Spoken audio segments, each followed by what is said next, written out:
E9 news కి స్వాగతం. నా పేరు కళ్యాణి. సబ్బవరం మండలంలో ఉన్న అన్ని ప్రభుత్వ కళాశాలల్లోనూ మధ్యాహ్నం భోజనం తయారు చేసే వారికి ఎటువంటి జాగ్రత్తలు తీసుకోవాలో అవగాహన సదస్సు సబ్బవరం మండలంలో శుక్రవారం నాడు జరిగింది. ఈ అవగాహన సదస్సుకు విచ్చేసి ఈ కార్యక్రమంలో ప్రభుత్వ అధికారులతో పాటు మధ్యాహ్నం భోజనం తయారు చేసే ప్రతి ఒక్కరికి గ్యాస్ స్టవ్ పై వంట చేసేటప్పుడు ఎటువంటి జాగ్రత్త తీసుకోవాలో వివరించిన ఫైర్ ఆఫీసర్ జి సత్యరాజు గారు. ఈ చక్కని కార్యక్రమంలో స్కూల్లో విద్యార్థులు తినే వంటలపై ఎంతో శుచి శుభ్రత వంట జాగ్రత్త తీసుకోవాలని ఫైర్ ఆఫీసర్ జి సత్యరాజు గారు అన్నారు. గతంలో మన పూర్వీకులు కట్టెల పొయ్యలపై వంట చేసేటప్పుడు చాలా ఇబ్బంది పడుతూ ఉండేవారు. కానీ ఈ రోజున గ్యాస్ స్టవ్ పై వంట చేయటం ఎంత సులభంగా మారిందో స్త్రీలకే తెలుసు. కానీ దీనిలో కూడా ప్రమాదం ఉంది. ప్రతి ఒక్క సులువైన విషయంలో కూడా ప్రమాదం పొంచి ఉంటుంది. దాన్ని మనం గమనించి జాగ్రత్త తీసుకున్నప్పుడే అందరం బాగుంటామని ఫైర్ ఆఫీసర్ గారు అన్నారు. అనంతరం ఎస్ గౌరీ మాట్లాడుతూ నేటికి సుమారుగా 15-16 సంవత్సరాల నుండి ప్రభుత్వ బడిలో వంట చేయటం ప్రారంభించామని, ఈ రోజు కూడా మాకు వేతనం సమంగా ఇవ్వటం లేదని, ప్రభుత్వానికి ఎన్నిసార్లు మొరపెట్టుకున్నా సరే తూతూ మంత్రంగానే చూస్తున్నారని మొరపెట్టుకున్నారు.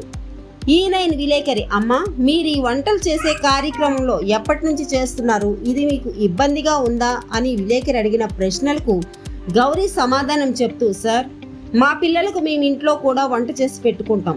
అదేవిధంగా బడి పిల్లలు కూడా మా పిల్లలనే అనుకుని వంట చేసి పెడుతున్నాం తప్ప ఈ జీతం మాకు రాను పోను ఛార్జీలకు కూడా సరిపోవటం లేదు. ఎప్పటికైనా ప్రభుత్వం మా మీద కరుణ చూపుతుందనే ఆశతో దీనిలోనే ఉంటున్నామని గౌరీ అన్నారు. ఈ కార్యక్రమంలో ఫైర్ ఆఫీసర్ జి సత్యరాజ్ గారితో పాటు MEO 1 లక్ష్మణ్ గారు, MEO 2 MJ రవీంద్రబాబు గారు, CH బెన్హరి, తోటి ఫైర్ సిబ్బంది, అలాగే మధ్యాహ్న భోజన పథకం సిబ్బంది ఎస్ గౌరీ, రమణమ్మ, సత్యవతి, తోటి కుకింగ్ హెల్పర్స్ ఇందులో పాల్గొన్నారు. జిల్లా సబ్బవరం మండల కేంద్రంలో గవర్నమెంట్ హై స్కూల్ ప్రాంగణంలో సబ్బవరం మండలంలో జరిగినటువంటి అన్ని పాఠశాలల నుండి కుకింగ్ హెల్పర్ ట్రైనింగ్ ప్రోగ్రాం నిర్వహించడం జరిగింది. పాఠశాలలో ఇస్తున్నటువంటి మధ్యాహ్న భోజన పథకం కొత్త సిద్ధమ్మ మధ్యాహ్న భోజన పథకం కింద ఈ కార్యక్రమం ఏర్పాటు చేయడం జరిగింది. వంట వండే విధానాల్లోని తీసుకొస్తున్న మార్పులు కానీ, అలాగే జాగ్రత్తలు కానీ, ఇంగ్రీడియంట్స్ గురించి కానీ, ఆ యొక్క పద్ధతులన్నింటి గురించి కూడా ఈరోజు కూలంకషంగా శిక్షణ నిర్వహించడం జరిగింది. ఈరోజు శిక్షణ ఇవ్వడానికి ఇక్కడ DHSలో గుర్తిస్తున్న గౌరీని గవర్నమెంట్ ఏర్పాటు చేశారు కనుక తన ద్వారా శిక్షణ కార్యక్రమం నిర్వహించింది. శిక్షకులందరూ కూడా చక్కగా ఆ విషయాన్ని అవగాహన చేస్తున్నారు. దీనిలో భాగంగా ఫైర్ యాక్సిడెంట్ జరిగినప్పుడు ఏ విధంగా వాళ్ళు ప్రికాషనరీగా స్టెప్ తీసుకోవాలనేది కూడా స్టేషన్ ఫైర్ యాక్సిడెంట్ పిలిపించి ఒక డెమాన్స్ట్రేషన్ కూడా ఇవ్వడం జరిగింది. అలాగే వంట వాళ్ళ సమస్యలు కూడా అన్ని తెలుసుకున్నాం. వారి యొక్క జీతభత్యాల నుంచి వారికి చేసిన అర్జీలు కూడా ప్రభుత్వానికి చేస్తాం. అలాగే వంటల పోటీ నిర్వహించాం. గెలిచే వారికి తగు విధమైన బహుమానాలు కూడా ఇచ్చి పంపించడం జరుగుతుంది.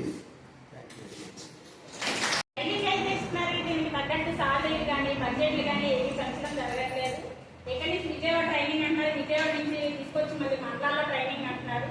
తర్వాత మమ్మల్ని ఎవరిని పట్టించుకునే నావత అయితే లేదు. మా పనులు మేము చేసుకుని ఉండుకోవడం తప్ప 4 నెలల ఇళ్ళ నుంచి ఇప్పుడు జీతాలు కూడా లేవు మాకు. మీరు ఎన్ని సంవత్సరాల నుంచి చేస్తారమ్మా ఈ వర్క్? 16 సంవత్సరాల నుంచి చేస్తున్నాను ఇక్కడ. ఈ 16 సంవత్సరాల నుంచి మీరు ఇబ్బందులు పడ్డారా, లేకపోతే ఫస్ట్ నుంచి ఒకటే తిరగా? కొత్తగా ఏమీ లేదు. 2010 నుంచి ఇంత అసలు జీతం లేకుండా పనిచేసాము. 2010లో 1000 రూపాయలు జీతం పెట్టారు. తర్వాత మా యూనియన్ ద్వారా పోరాడితే 1000 రూపాయలు దానికి 3000 చేశారు. 5000 చెప్తున్నారు. 5000 చెప్పడం తప్ప 3 సంవత్సరాలు 4 సంవత్సరాల నుంచి రావట్లేదు. మరి ఇది విద్యాశాఖ మంత్రికి దాని దృష్టికి తీసుకెళ్లారా? జిల్లాలో కూడా ఇచ్చారు, మండలాల్లో కూడా మేము ఇచ్చాము. ఇచ్చిన సార్లు మాత్రం ఏం చెయ్యకపోతే మమ్మల్ని చెయ్యలేమని అడిగి డిమాండ్ చేసిన తప్ప మా సమస్యలు పరిష్కరించిన వాళ్ళు అయితే లేదు. ఈ ట్రైనింగ్ చెప్పడం వల్ల ఉపయోగం ఉంది అంటే ఎప్పుడు చేస్తుంటే సార్ ఇది గవర్నమెంట్ ఉపయోగం, మాకైతే ఉపయోగం ఏం లేదు. ఎందుకంటే ఇంట్లో చిన్న పిల్లలు మీకు ఉద్యోగం చేయడంలో ఇష్టంగా ఉంది కదా? చేస్తున్నాం మేము. Okay okay. మా పిల్లల ఇంట్లో మా పిల్లలు కూడా ఉదయాన్నే బాక్స్ నుండి పంపిస్తున్నాం. వీళ్ళకైతే వేడివేడిగా వండి పెడతాం. మా పిల్లలకన్నా ఎక్కువ చూసుకుంటున్నాం. అలాగే మాకు కూడా గవర్నమెంట్ మీరు కష్టానికి ఫలితం ఇవ్వమని మీరు ప్రభుత్వాన్ని అడుగుతున్నారు. ఓకే.